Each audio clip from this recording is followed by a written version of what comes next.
अस्सलाम वालेकुम नाज़रीन, मैं हूँ मोग़ीस सलीम। नाज़रीन, बहुत ही अहम तरीन ख़बरें आपके साथ शेयर करनी है। पहली तो एक ख़बर है, वो ये है कि नैब ने जैली बैंक अकाउंट्स केस चल रहा था। आपको पता था कि एक पूरे मुल्क में बड़ा ही उस वक्त चर्चा था कि जैली बैंक अकाउंट्स के ज़रिए किसी पापड़ वाले के अकाउंट्स से पैसा निकल रहा है, कोई रेडी वाले से, कोई गुब्बारे वाले से, और न जाने कितने लोग थे। जैली बैंक अकाउंट्स केस का जो केस है वो चल रहा था इस्लामाबाद की साहब अदालत में, और नैब की तरफ से ये एलामिया आया है। उन्होंने कहा है कि जी 23 अरब 85 करोड़ रुपए रिकवर किए गए हैं इस केस में से, और नैब ने ये जैली बैंक अकाउंट्स केस में किए हैं। इसमें आपको पता है कि जैली बैंक अकाउंट्स केस में आसिफ जरदारी, यूसुफ गिलानी, हुसैन लवाई और दीगर जो लोग थे उनके ख़िलाफ़ ये रेफरेंस था और उनसे ये रिकवर किए गए हैं। कल हमने देखा कि बहुत ही शोर मचा नवाज़ शरीफ की जायदाद के हवाले से, उसके ऊपर फिर थोड़े से मामलात अभी बाकी हैं, लेकिन फिर भी एक पूरा मैसेज गया इन माफियाज़ को, इन चोरों डाकुओं को, कि ये जिन्होंने पाकिस्तान के करोड़ों अरबों रुपए लूटे, और किस तरह से लूटा आपको पता है, लेकिन फिर भी ये पैसे आटे में नमक के बराबर हैं। हम ये तवक्को करते हैं कि किस दिन ये बिलावल हाउस और ये जाती उमरा में रायवेंट जो पूरा इन्होंने वहाँ पे कब्ज़ा किया हुआ है, जाती उमरा पूरा, वो कब नीलाम हो और आवाम जो है वो शुक्राने के नफल अदा करें। बहरहाल ये तो होगी एक ख़बर आपके साथ शेयर करनी थी। इसके साथ साथ नाजरीन, आपने देखा कि जहांगीर तरीन साहब को ख़ुद मुस्लिम लीग नून और PDM की बाकी जमातों ने अबू बनाने की जब कोशिश की तो अचानक से पूरा खेल ही बिगड़ गया।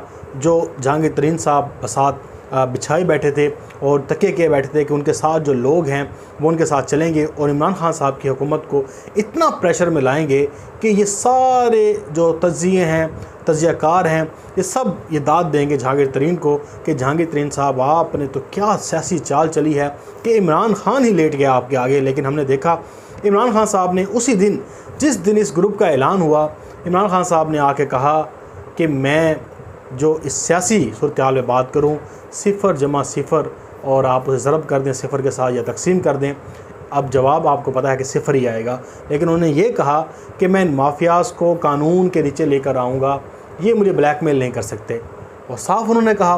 जब ये सारी तकरीर हो गई और सामने मामलात आ गए, अब मैंने आपको कल 2 ख़बरें दी थी। मैंने कहा था कि एक मीटिंग वफाकी वज़रा से हुई है जहांगीर तरीन की, एक अहम शख्सियत से, और फिर एक और मीटिंग पेंडिंग है, अभी वो भी होनी है। लेकिन आज जो पंजाब में हुकूमत गिराने वाला था, चौधरी निसार साहब को कोई अबू जी बना के बैठे थे कि ये जनाब अब नए वज़ीर आला हैं, कोई शहबाज शरीफ की डील बता रहा था। अब वो सारे नवानी साहब जो थे, जो इस ग्रुप के पार्लियामानी लीडर मुंतखब हुए थे, नवानी साहब, वो गए हैं। उस्मान बुज़दार साहब ने कहा कि तमाम गिले शिकवे हमारे ख़त्म हो गए हैं, तमाम मसले हल हो गए हैं, हमारी जानें भी कुर्बान उस्मान बुज़दार के लिए, हमारा दिल भी कुर्बान उस्मान बुज़दार के लिए, हमारा सब कुछ कुर्बान उस्मान बुज़दार के लिए।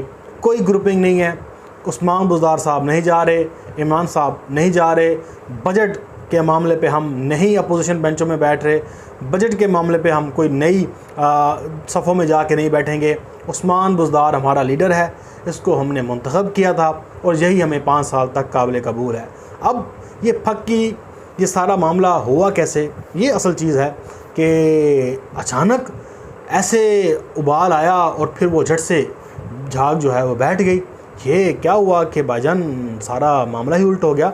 तो एक तो बात सीधी सी है कि इस मुल्क में मालिश पालिश करना बहुत ज़रूरी होता है और टुक टुक भी लगी रहती है, लेकिन जो हथौड़ी है ना, वो जिनके पास है वो ठुकाई भी कर देते हैं। और मुझे फैसला वाउडा की यार बात याद आई, उन्होंने कहा कि यार ये एक डाले की मार है, रियासत तो रियासत है ना, फिर ये जितना ब्लैकमेल करेंगे। तो इमरान खान साहब ने आपको दिखाया था, उन्होंने वोट ऑफ कॉन्फिडेंस ले लिया था। ये चाह रहे थे सारे कि इमरान खान साहब को हमने गिरा दिया है, और PDM जश्न बना रहा था। एक अहम तरीन ख़बर है वो मैंने आपके साथ शेयर करनी है PDM के हवाले से, जरदारी और शहबाज शरीफ के हवाले से। लेकिन वो जश्न मना रहे थे सारे कि इमरान खान साहब को हमने घुटने लगा दिए हैं।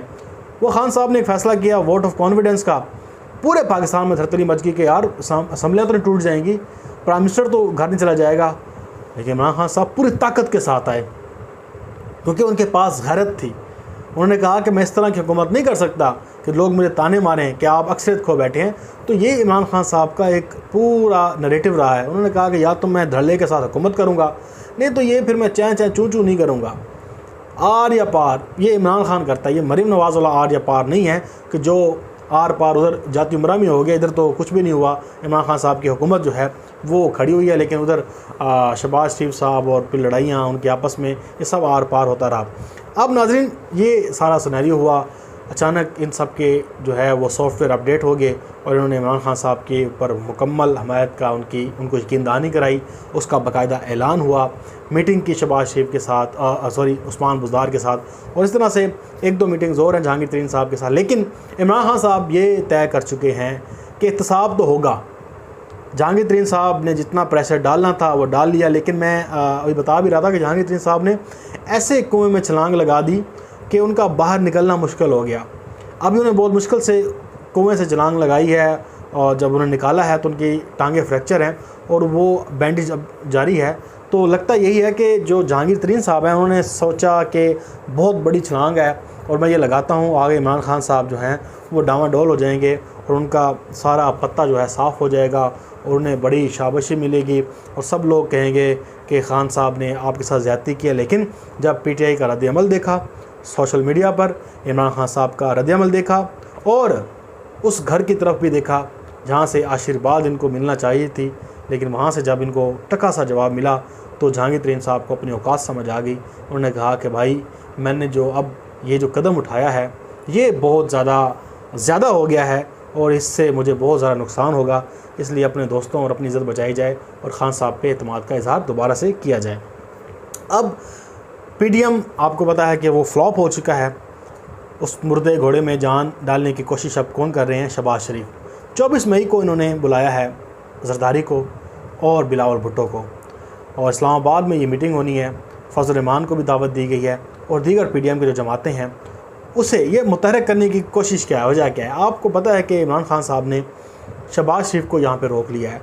अब शहबाज शरीफ ये चाहते हैं कि जो केस लगा हुआ अदालत में, और क्योंकि इतनी गंदी हो चुकी है कि पूरा पाकिस्तान का सिस्टम ही शहबाज शरीफ के लिए बिछ गया था कि एक ही दिन में इनकी दरख्वास्त आई, टिकटें हो गई, बाहर जाने लगा था। तो अब अदालतों के ऊपर भी प्रेशर है, प्रेशर बहुत ज़्यादा है। तो एक PDM को ये मुतहरक करना चाहते हैं, इमरान खान साहब पे प्रेशर डालना चाहते हैं और उन्हें आपको पता है कि PDM के प्रेशर से कुछ होगा नहीं, पहले भी कुछ नहीं हुआ। फजल रहमान ने जो तारे तोड़ने थे वो तोड़ लिए, अब शहबाज शरीफ भी करके देख लें। लेकिन शहबाज शरीफ मरीम नवाज़ को माइनस करने के बाद PDM के अब वो खुद लीड करना चाहते हैं और बताना चाहते हैं लोगों को कि वो PDM को अब लीड करेंगे और उसको किस तरह से मुतहरक किया जाए, इमरान खान साहब की हुकूमत के ख़िलाफ़ एहतजाज किया जाए, कोई प्लान बनाया जाए कि हुकूमत को इंगेज रखा जाए। करना हुकूमत को गिराना उनका मकसद नहीं है, होता तो कब के इस्तीफ़े दे दिए जाते।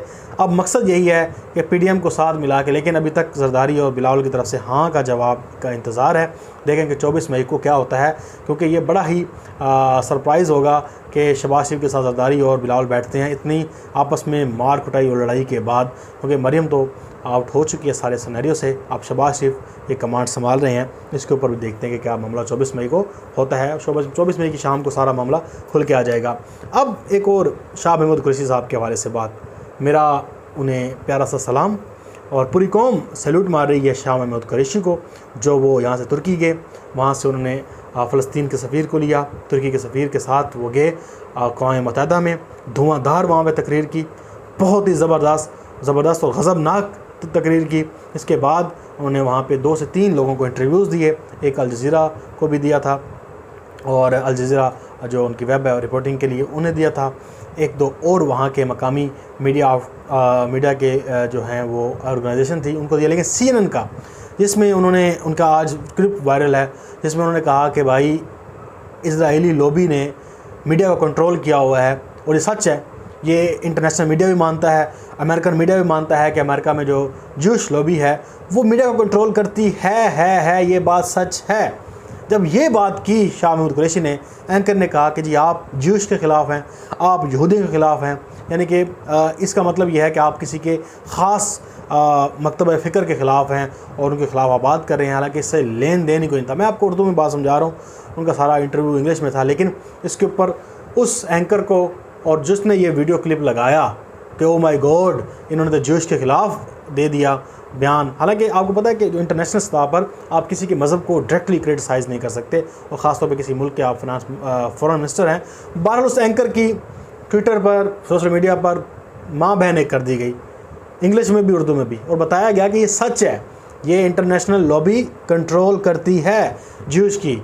और आज पूरे मुल्क में जुमातुल मुबारक था, पूरा मुल्क का चप्पा चप्पा सड़कों पे लोग निकले हुए थे फ़लस्तीन की हिमायत में। इमरान खान साहब ने भी कॉल दी हुई थी, सब लोग निकले हुए थे, वफाकी वज़रा भी, और इधर जुम्मा नमाज के बाद वो मतलब हर कोई इसमें पार्टिसिपेट कर रहा था। इसलिए कर रहा था कि हम फ़लस्तीन के हमायत करते हैं, और इस इज़राइली गज़बनाक जो गुंडा है, जो आलमी दहशतगर्द है, उसकी मज़म्मत करते हैं।